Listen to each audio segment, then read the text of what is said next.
ஓம் நம சிவாய நமக. அனைவருக்கும் வணக்கம். அதிகாலை நேரத்தில் இந்த பிரம்ம முகூர்த்த நேரத்தில் எழுந்திருப்பவர்கள் அனைவருமே இந்த பதிவை முழுவதுமாக பாருங்கள். பிரம்ம முகூர்த்தம் அப்படிங்கிறதே பார்த்திங்கன்னா ரொம்ப ரொம்ப விசேஷமானது.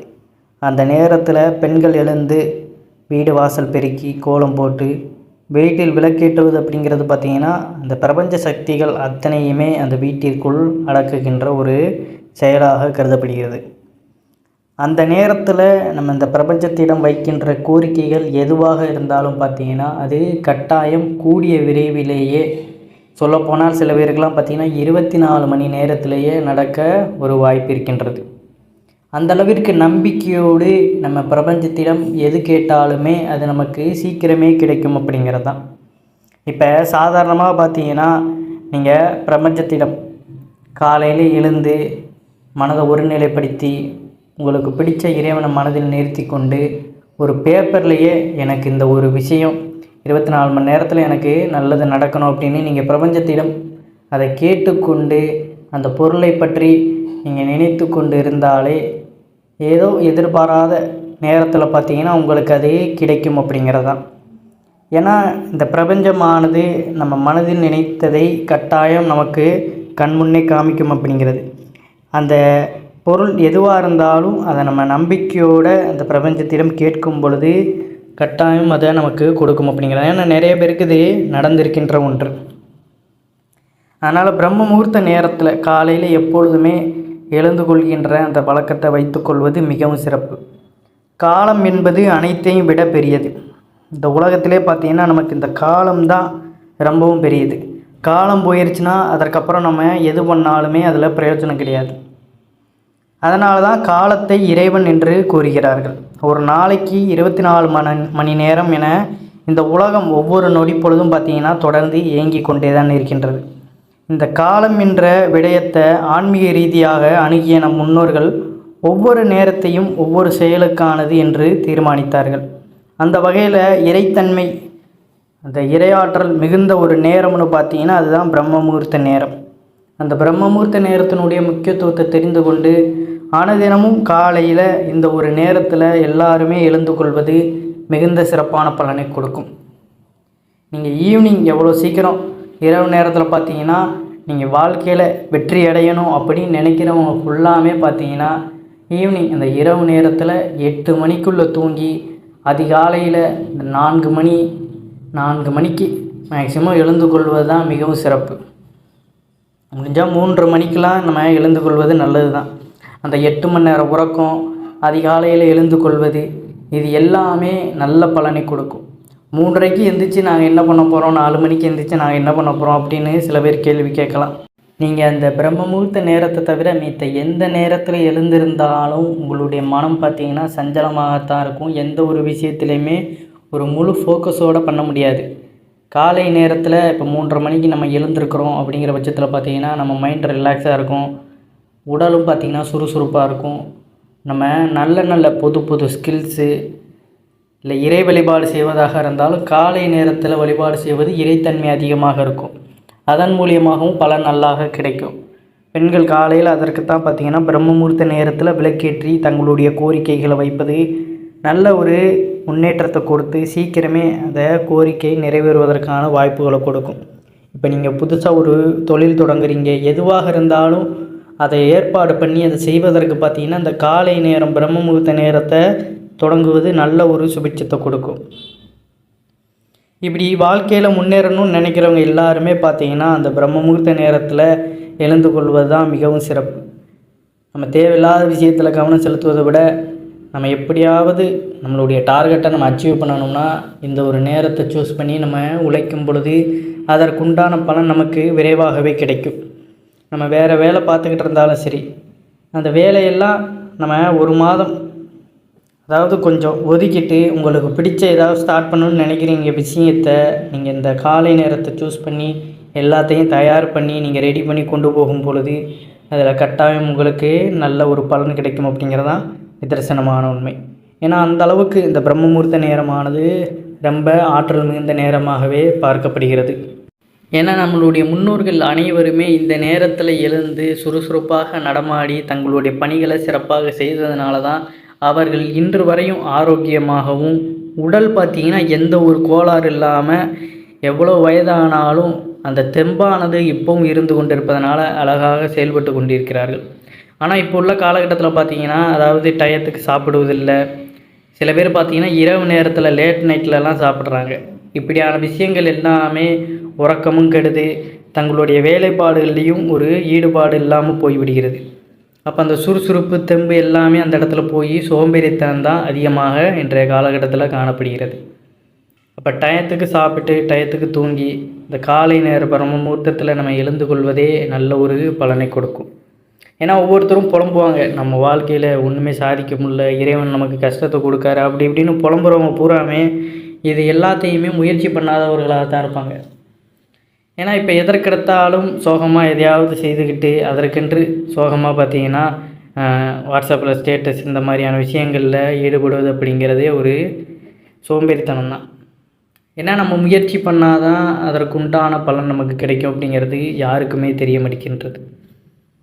அதனால் சோகமாக நம்ம ஸ்டேட்டஸ் போடுவதனாலேயோ இல்லை சோகமாக இருப்பதனாலேயோ எதுவும் மாறிவிடுவது கிடையாது. அதற்கென்று நம்ம முன்னேற்பாடுகளோடு முயற்சிகளை எடுத்து செய்யும் பொழுது தான் நமக்கான அந்த வெற்றி வாய்ப்புகள் நம்மளை தேடி வரும். அதனால் கட்டாயம் அனைவராலும் முடியும். நீங்கள் பிரம்ம முகூர்த்த நேரத்தில் ஒரு மாதம் எழுந்து உங்களுக்கு பிடிச்ச வேலையை நீங்கள் செய்து பாருங்கள். இல்லை நீங்கள் படிக்கணும் இல்லை எது செய்யணும்னு நினச்சாலும் இந்த பிரம்ம முகூர்த்த நேரத்தையே நீங்கள் சூஸ் பண்ணி அதில் உங்களுடைய செயல்திறனை காட்டும் பொழுது அந்த பிரபஞ்சம் உங்களுக்கு கண்டிப்பாக உதவி புரியும் அப்படிங்கிறதான் நிதர்சனமான உண்மை. ஏன்னா அந்த நேரத்தில் பார்த்திங்கன்னா அவ்வளோவா இந்த உலகத்தில் ஆக்டிவிட்டி இருக்காது. மொத்த பிரபஞ்சமுமே பார்த்திங்கன்னா அமைதியாக இருக்கும். உலகமே பார்த்திங்கன்னா அந்த சூழலில் உங்கள் பக்கத்தில் இருக்கின்ற எல்லா விஷயமும் அமைதியாக இருக்கும். எந்த ஒரு எதிர்வினைகளும் அந்த நேரத்தில் இருக்காது. சாதாரணமாக நம்ம பகலில் ஏதாவது ஒரு வேலையை செய்கிறோம், இல்லை நம்ம கூட நிறைய பேர் இருக்காங்கன்னா அந்த இடத்துல நல்லவைகளும் இருக்கும், கெட்ட எதிர்மறை ஆற்றல்களும் இருக்கும். ஆனால் அந்த பிரம்ம முகூர்த்தம் அப்படிங்கிற நேரத்தில் பார்த்திங்கன்னா நேர்மறை ஆற்றல் தவிர வேறு எந்த ஒரு எதிர்வினைகளுமே இருக்காது. அதனால தான் நம்ம காலையில் அந்த நேரத்தில் எழுந்திருக்கும் பொழுதே தெரியும், பல பேருக்கு பலவிதமான அந்த ஆற்றல்களை அவர்கள் உணர்வது அவர்களுக்கே தெரியும். ஏன்னா அனுபவ ரீதியாக எல்லோருமே உணர்ந்த ஒரு உண்மை தான். பழங்காலம் முதல் இப்போதைய காலம் வரை பார்த்திங்கன்னா இந்த நேரம் ஒரு ஆன்மீக முக்கியத்துவம் கொண்ட நேரமாகவே கருதப்படுகிறது. இந்த பிரம்ம முகூர்த்த நேரத்தில் துயில் எழுபவர்களுக்கு உடல் ஆரோக்கியம் அப்படிங்கிறது சிறப்பாக இருக்கும். அதே போல் வாழ்க்கை நிலையும் மேம்படும் என நமது சாஸ்திரங்கள் குறிப்பிடுகிறது. ஏன்னா இப்போ முக்கால்வாசி பேர் பார்த்திங்கன்னா வாழ்க்கையில் வெற்றி அடைஞ்சிருக்காங்கன்னா அதற்கு காரணம் அவர்கள் அந்த அதிகாலையிலிருந்து தங்களுடைய பணிகளை சிறப்பாக செய்ததன் காரணமாக தான். சில பேர் பார்த்திங்கன்னா அந்த லேசினஸோடு சோம்பேறித்தனமாக நம்ம சில வேலைகளை நம்ம அடுத்து பார்த்துக்கலாம், இன்னொரு நாள் பார்த்துக்கலாம் அப்படின்ட்டு இந்த நேரத்தை காலத்தை நம்ம தவற விடும் பொழுது தான் நமக்கான கஷ்டங்களும் தொடர்ந்து நம்மளை துரத்தி கொண்டே இருக்கின்றது. அதற்கப்புறம் நம்ம புலம்புறதுல எந்த ஒரு பிரயோஜனமும் கிடையாது. ஏன்னா நம்ம முன்னாடியே அதை நம்ம சரிப்படுத்தாவிட்டால் நம்மளுடைய முதுமை பருவத்தில், அதாவது வயதானதுக்கப்புறம் பார்த்திங்கன்னா நம்ம புலம்பி எந்த ஒரு பிரயோஜனமும் கிடையாது. அதனால் முழு மூச்சோடு காலையில் எழுந்து உங்களுடைய பணிகளை சிறப்பாக நீங்கள் செய்து கொண்டு வந்தாலே அந்த பிரபஞ்சம் உங்களுக்கான அந்த தேவைகளை பூர்த்தி செய்யும் அப்படிங்கிறதான் நிதர்சனமான ஒரு உண்மை. இந்த பிரம்ம முகூர்த்த நேரத்தில் விண்ணில் வாழும் அந்த தேவர்களும் பல ஆயிரம் ஆண்டுகளுக்கு முன்பு வாழ்ந்து மறைந்த ரிஷிகளும் அருவுருவமாக பூமியில் சஞ்சரிப்பதாகவும் அந்த நேரத்தில் நம்ம தூக்கத்தில் இருந்து எழுந்து மனதார அவர்களை நாம் நினைத்து வணங்க நம்மை அவர்கள் ஆசீர்வதிப்பதாகவும் ஆன்மீக பெரியோர்களின் கருத்தாக உள்ளது. தினந்தோறும் இந்த நேரத்தில் தூக்கத்தில் இருந்து எழும் பழக்கத்தை கொண்டவர்களுக்கு எந்த ஒன்றிலும் புதுமை படைக்கும் திறன் அதிகரிக்கும். அதாவது புது புது விஷயங்களை கற்றுக்கிட்டு அதை சிறப்பாக செய்து முடிக்கின்ற அந்த ஆற்றல் இந்த காலையில் எழுந்து கொள்பவர்களுக்கு அதிகமாகவே இருக்கும். இதன் காரணமாகத்தான் இந்து மதத்தின் படைப்பு கடவுளான பிரம்மாவின் பெயர் இந்த நேரத்திற்கு சூட்டப்பட்டு பிரம்ம முகூர்த்தம் என பெயர் அழைக்கப்படுகிறது. இந்த நேரத்தில் பார்த்திங்கன்னா பூமி எங்குமே அந்த பிரபஞ்சத்தின் நற்சக்திகள் நிறைந்திருக்கின்றன. இப்படியான நேரத்தில் எழுந்து வெளிப்புறத்தில் நீங்கள் சிறிது நேரம் உலாவதனால நமது உடலுக்கும் மனதிற்கும் ஒரு புத்துணர்ச்சியை இது அளிக்கிறது. இந்த இறையாற்றல் மிக்க நேரத்தில் யோகா மற்றும் தியானம் போன்ற பயிற்சிகளிலும் ஈடுபடுவதனால விரைவாக அந்த இறை அனுபவத்தை பெறுவதற்கு இது நல்ல ஒரு வழிவகுக்கும். மாந்திரீக பயிற்சிகளில் ஈடுபடுபவர்களும் இத்தகைய நேரத்தில் மந்திரங்களை ஜெயிப்பது மந்திர சித்தியை ஏற்படுத்தி நீங்கள் விரும்பிய செயல்களை உங்களுக்கு கட்டாயம் கொண்டு வரும். ஓம் அப்படிங்கிற பிரணவ மந்திரத்தையும் இந்த நேரத்தில் நீங்கள் கண்பிடிக்கும் பொழுது எழுந்து ஒரு 3 முறை சொல்லிவிட்டு அதற்கப்புறம் நீங்கள் செல்வது நல்ல ஒரு பலனை கொடுக்கும். ஓம் நமசிவாய நமக அப்படின்னும் நீங்கள் பஞ்சாட்சர மந்திரமான சிவபெருமானுடைய மந்திரத்தையும் நீங்கள் உச்சரிக்கலாம். உங்களுக்கு எந்த கடவுள் பிடிக்குமோ இல்லை உங்களுடைய குலதெய்வம் இப்படி எதுவாக இருந்தாலும் அவருடைய நாமத்தை நீங்கள் எழுந்து ஒரு 3 முறை உச்சரித்து விட்டு அதற்கப்புறம் உங்களுடைய அன்றாட பணிகளை செய்வது மிகுந்த சிறப்பாக இருக்கும். இப்போ பெண்கள் எல்லோருமே பார்த்தீங்கன்னா அதிகாலை வேளையில் எழுந்து கொள்கின்ற இந்த பழக்கத்தை முன்னாடி இருக்கின்ற பெண்கள் வச்சுருந்தாங்க. இப்பயும் ஒரு சில பெண்கள் எழுந்து கொண்டு தான் இருக்கிறார்கள். ஆனால் இப்போ எல்லாருமே எழுந்திருக்கிறாங்களா அப்படின்னு கேட்டிங்கன்னா கிடையாது தான். ஏன்னா அந்த சோம்பேறித்தனம், அந்த தூக்கம் பார்த்திங்கன்னா சரியான தூக்கம் இல்லாது எல்லாமே சேர்ந்து இவர்களை இன்றைய சூழ்நிலையில் ரொம்ப மாற்றிவிட்டது. அந்த காலத்தில் அதிகாலையில் எழுந்து பார்த்திங்கன்னா சுறுசுறுப்பாக வீடு வாசல் பெருக்கி கோலம் போட்டு தங்களுடைய பணிகளை சிறப்பாக செய்து அந்த காலையில் பெண்கள் பார்த்திங்கன்னா தினந்தோறுமே எழுந்திருப்பதனால தான் அவர்கள் அன்றாடம் எல்லா பணிகளையுமே சிறப்பாக செய்வாங்க. உங்களுக்கு தெரியும், காலையிலே சீக்கிரமாக எழுந்துருவாங்க. வீடு வாசல்லாம் சுத்தம் செய்து தேவையான அந்த சமையல் எல்லாத்தையுமே செய்து வீட்டில் உள்ள வேலைகள் எல்லாத்தையுமே சுறுசுறுப்பாக செய்து அதற்கப்புறம் வெளியே ஏதாவது வேலை எல்லாத்தையுமே பார்த்திங்கன்னா அப்படியே உடல் அந்த ஆற்றலோடு அவர்கள் செய்து முடிப்பார்கள். அதற்கு காரணம் என்ன? இந்த பிரம்ம முகூர்த்த நேரத்தில் அவங்க அனுதினமும் எந்திருப்பதனால தான்.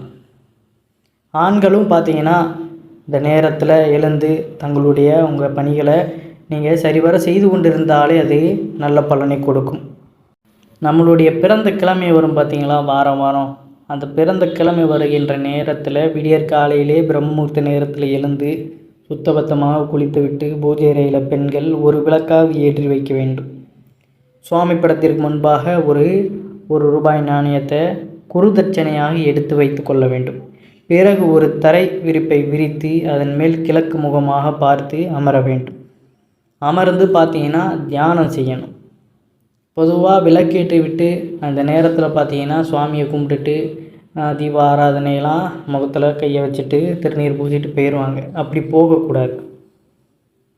விளக்கேற்றினதுக்கப்புறம் கிழக்கு முகமாக பூஜை அறையில் உட்கார்ந்து இறைவனை நினைத்து இந்த வாழ்க்கைக்கு நன்றி கூறி மென்மேலும் உயர்வுகளை நாங்கள் பெறணும் அப்படின்ட்டு நம்ம மனதார இறைவனை பிரார்த்தனை செய்யும் பொழுது அந்த பிரம்ம முகூர்த்த நேரமான அந்த பிரபஞ்சம் நமக்கு நல்ல ஒரு ஆற்றலை கொடுத்து நமக்கு அந்த இம்ப்ரூவ்மெண்ட்டை மென்மேலும் வழங்கி கொண்டே இருக்கும். முடிந்தளவு பார்த்திங்கன்னா அன்றாட பணிகளை சிறப்பாக செய்துவிட்டு லைட் உணவாக இரவு நேரத்தில் பார்த்திங்கன்னா மெதுவான சாப்பாடை சாப்பிட்டுட்டு ஒரு 8 மணிக்குள்ளெல்லாம் தூங்கி விடுவது மிகவும் ஒரு நல்லது. இன்றைய சூழ்நிலையில் அப்படி யாருமே தூங்குவது கிடையாது தான். இருந்தாலும் நம்மளுடைய கஷ்டம் நமக்கு தெரியும், அது எல்லாம் தீரணும்னு நமக்கு தெரியும். அதற்காக நம்ம ஒவ்வொரு நாளும் போராடி கொண்டிருக்கிறோம் அப்படிங்கிறதும் நமக்கு தெரியும். அப்போ அத்தனை மாற்றங்களும் நம்ம வாழ்க்கையில் நிகழ வேண்டும் என்றால் நம்ம கொஞ்சம் முயற்சி செய்து கஷ்டப்பட்டால் தான் பிற்காலத்தில் நம்மளுடைய சூழ்நிலை நன்றாக இருக்கும் அப்படிங்கிறத உணர்ந்து கொள்ளுங்கள். தொழில் செய்கிறவங்க தொழிலில் நல்ல முன்னேற்றம் ஏற்படும்னா கட்டாயம் பிரம்ம முகூர்த்த நேரத்தில் உங்கள் தொழிலை தொடங்கி அதற்கு தேவையான அந்த மூலதனங்கள் இல்லை ஏதாவது செய்யணும் ரெடி பண்ணணும் அப்படின்னா இந்த பிரம்ம முகூர்த்த நேரத்தில் எழுந்து செய்யுங்க. நல்ல முன்னேற்றம் வாழ்க்கையில் ஏற்படும் அப்படிங்கிறதான் நிதர்சனமான உண்மை.